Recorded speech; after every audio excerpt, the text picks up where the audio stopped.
Hey guys, welcome back to another lesson in my piano course for beginners level 2. Don't forget to subscribe if you haven't already done so, and if you like what you see, give this video a thumbs up. If you're interested in getting the accompanying method book for this course, there's going to be links for that below, and I also offer online piano lessons. If you're looking for one, there's going to be information below. In this lesson, we're going to learn about legato or connected smooth playing and the phrase. Until now, we were mostly occupied by playing the right notes, playing the right rhythms, and adding some dynamics, but we didn't talk about articulation. Articulation refers to the way the notes are played. We can play notes in a connected way, and we can play notes in a detached way, so separated from each other. If we play two notes on the piano, for example, C and D,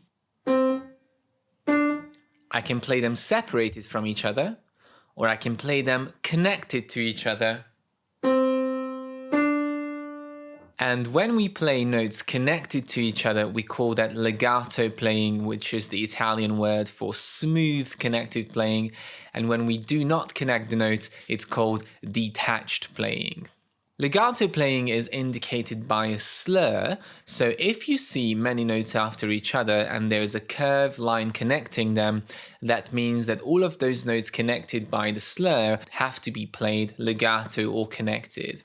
The legato line, the slur, looks identical to a tie, but remember, ties always connect identical notes, so you have to merge them and play them as one, but the slur is always connecting different notes, so that means you have to play them smoothly connected, but you don't hold them because they are different notes. Being able to play legato is one of the greatest assets of a piano player because many times that kind of smooth, connected, artistic, lyrical playing is what catches the listener's attention and is what can make us stand out from a computer playing a piece because it can make it sound more artistic, more refined, and more emotional. So mastering beautiful legato playing is a key in becoming a good pianist. Now let's turn to the piano and let's experiment with this legato and see what we have to do to achieve it in a successful and correct manner. Let's come back first to our C and D. So we're going to put one on the C, two on the D, and let's play first the two notes detached. So C, lift up, D, lift up, C, D. So that's detached playing. Now I'm going to press down the C and I'm going to hold it down until I press down the D. And then I release it instantly. So for a fraction of a second, the two notes will actually sound together, but it's so short that we can't actually perceive it. If I hold it down for much longer, then they sound together, and then that's going to create a very blurry sound, and we don't want that. So legato has to be clean. So down, and try to alternate between the two notes, feeling that kind of connection between the notes where you don't release the first one before you go to the next one. Chances are you might have been playing like this for the whole of the first level, but now you're going to be more conscious about it. So the first exercise is a 5-note scale. Let's try to play it first detached and then with the slur.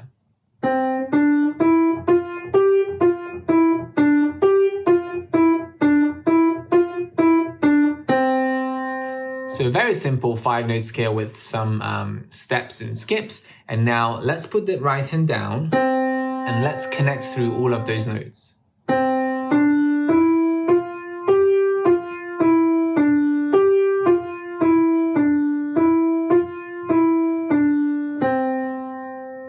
So I connected through all of those notes, but another thing you might have noticed is that my hand was not staying in one position very strictly and rigidly. It was following the melody.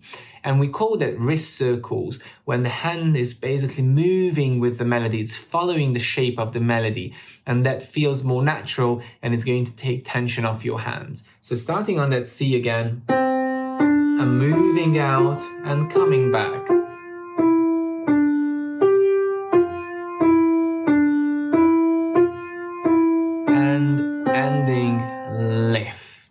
And that was the first exercise. Now in this second exercise, you can see the difference between the tie and the slur.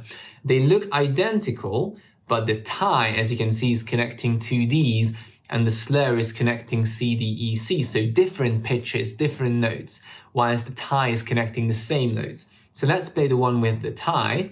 1, 2, 1, 2, 1, 2, 1, 2. So as you could see, the two half notes became a semi-brief 4 beats because the tie is merging them together. Now, if I play the second one with the slur, there's no tie there, so I'm not holding the notes because I can't merge different pitches because my hand has to move from one note to the next one, but I can play it smoothly. 1, 2, 3, 4, 1, 2, 3, 4. Now, sometimes you will see a tie and the slur at the same time, which can be very confusing, but if you understand the difference, it's not confusing at all. Have a look at this example here. You can see a slur connecting the first until the last note, so the entire 3 bars are connected by the slur, but the tie is only connecting the 2 pairs of identical notes, the 2 Gs and the 2 Fs. So what that means is that the entire phrase is going to be played smoothly, but you're going to have to hold the 2 Gs and the 2 Fs, so the 2 crotchets or quarter notes become a minim or a half note. 1, 2, 3, 4, 1, 2, 3, 4, 1, 2, 3, 4. And again, 1, 2, 3, 4, tie, 2, 3, 4, tie, 2, 3, 4. So once again, the slur is connecting different notes and it means play smoothly. The tie is always connecting the same notes, not the same note values, but the same notes, the same letter name, the same pitch, and it's merging the 2 notes together. You can have a tie inside a slur, but you can't have a slur inside a tie because you couldn't obviously hold different notes together. Now that we talked about legato, let's talk about the phrase. So, as I said, all the notes connected by the slur are going to be played smoothly and connected. But what happens when a slur ends and another one starts? If you have a lot of notes connected by a slur, we can call that a phrase. And just like when you speak, paragraphs are broken down into sentences and you have a full stop. By using these sentences in speech, we can make more sense to what we want to communicate. We can make it clearer, more understandable, and it's more manageable in smaller chunks. The same applies to music. We could play connected a piece from the very start until the very last note, but it would be very hard to find the musical ideas in that because it just all blends together. And, in some cases, that's a nice effect, but it's less expressive because we don't have unique ideas separated inside the piece. So in order to separate music into sentences, we're going to call those phrases, and we're going to use slurs to separate music into shorter phrases. So in a piece, you might see a lot of slurs, and each of those long slurs is going to be one phrase. When you get to the end of the first phrase, you're going to lift up your hand and down for the second phrase. When the second phrase ends, you lift up your hand again and start the next phrase. So the way we separate phrases is by lifting up the hand and in a nice, graceful manner, not quickly and abruptly, in a nice, wavy motion. And this separation of the phrases, again, is going to be a critical tool in expression and making your playing more artistic. The word phrasing means separating the music into phrases, and learning and mastering phrasing can take a very long time. It is a challenge. You can do it very slowly in the beginning, but to do it in a very natural and graceful manner is going to take quite a lot of practice. Now let's have a look at a piece, and let's have a look at phrasing inside this very short piece called Round Off and Lift.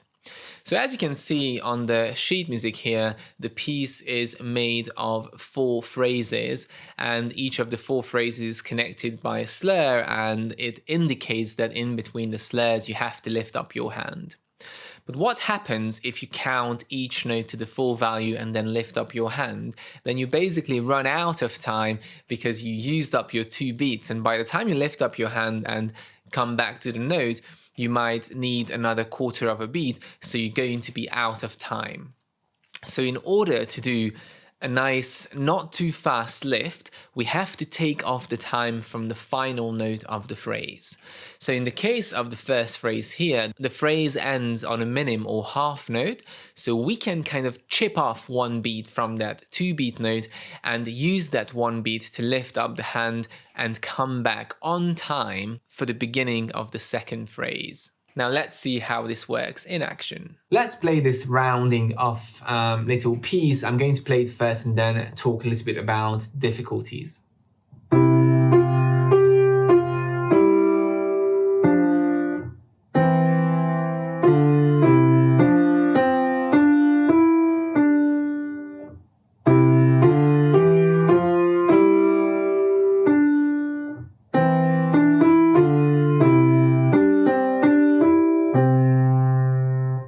So as you could see at the end of each phrase, I was rounding off and lifting up the hand. So what does round off mean? Rounding off means that even if it's not written in the music, for the end of the phrase, you're going to get a little bit quieter and again, chop off a little bit from that final note to be able to lift up the hand and get back in time for the next phrase.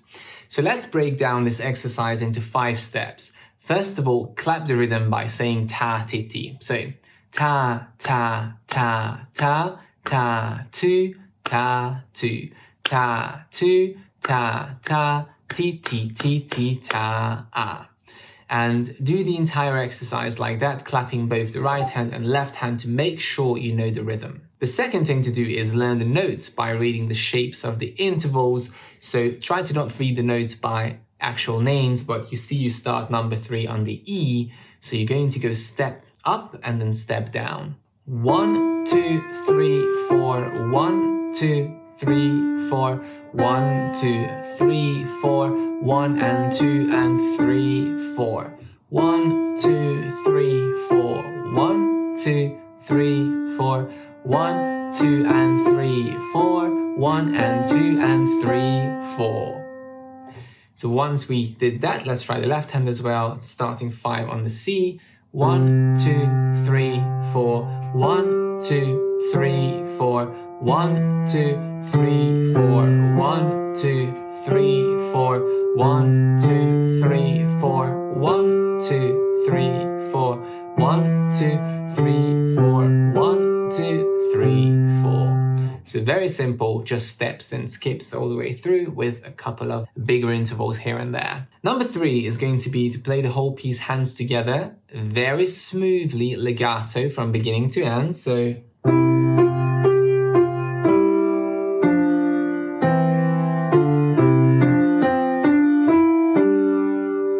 and again, make sure the hand follows the melody. So I'm not keeping my hands in one position.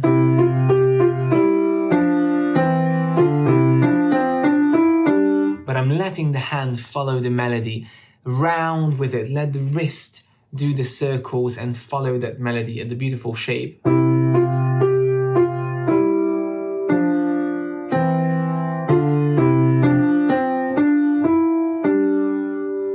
So keeping everything very kind of wavy and fluid, that's the whole point of legato.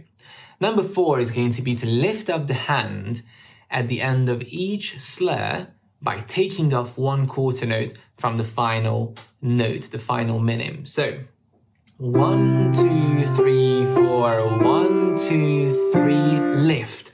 1, 2, 3, 4, 1 and 2 and 3, lift.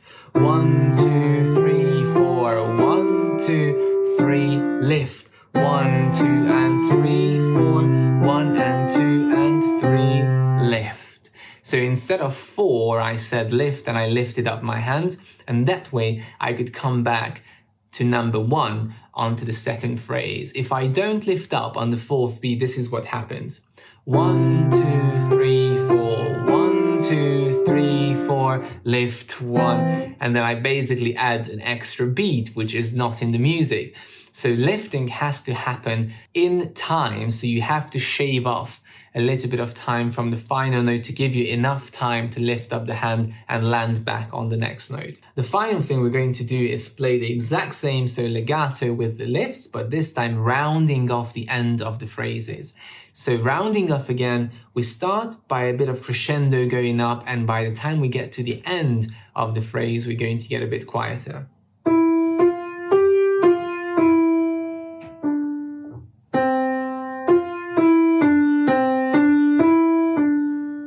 So every time I get to the end of a sentence, I go a little bit quieter just to make sure it feels that it's the end of a phrase. So practice this exercise to really think about the slur, the phrase, the lift, and the rounding up, because these things all work together to create that artistic effect. And this is actually quite a simple piece, but you'll find that it's actually very difficult to focus on so many things at once, even if it's only an 8-bar phrase.